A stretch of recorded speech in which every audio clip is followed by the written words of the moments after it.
detox from the news. Please stop engaging with the news. Once you understand that all media, whether it's on this side or that side, they're all private businesses, every single one. So again, like, just think about this. At the beginning of the year, and I'll do a whole podcast on this. At the beginning of the year, a business might start with like $5 million, we'll just say an overhead. Let's just say it's a small media company. Okay, so $5 million, that includes their rent and their benefits to their employees, their employee wages, and all the different expenses that might go into that, right? So like, let's just say it's $5 million. Okay, so what do they need to do? Well, they need to sell advertising in order to pay for all of that overhead and then hopefully make some profit. So if we look at that, what are they going to do? Well, then a company steps in and says, oh, I'll advertise on your media news outlet. And it could be one of the big corporations or big pharma or big tech or whatever.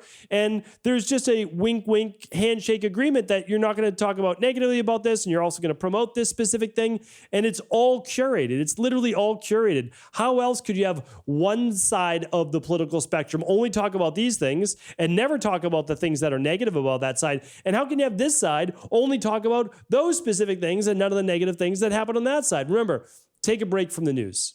You just take a break from it. You really don't need to be consuming all of the news that you believe is actual factual. For the most part, we have no idea what's going on in most of the world, except for what we're given through our specific media outlet that we believe is somehow factual. It's not. It's all predicated based on what the narrative is at that moment. So again, I just want to be careful. I'm not saying that you don't have to know or shouldn't know some things that are going on in the world. Yes, you probably do. But at least for a period of time, you need to take a break. You need to take a break from it. Then you can try to find more independent sources, see what both sides are saying, which is always a good idea. Keep an open mind. And the last part I would say is you'll at least take like a sabbatical from the news for a few weeks, right? Or at least you just won't watch it before bed. You have to be careful what you put into your brain on a daily basis.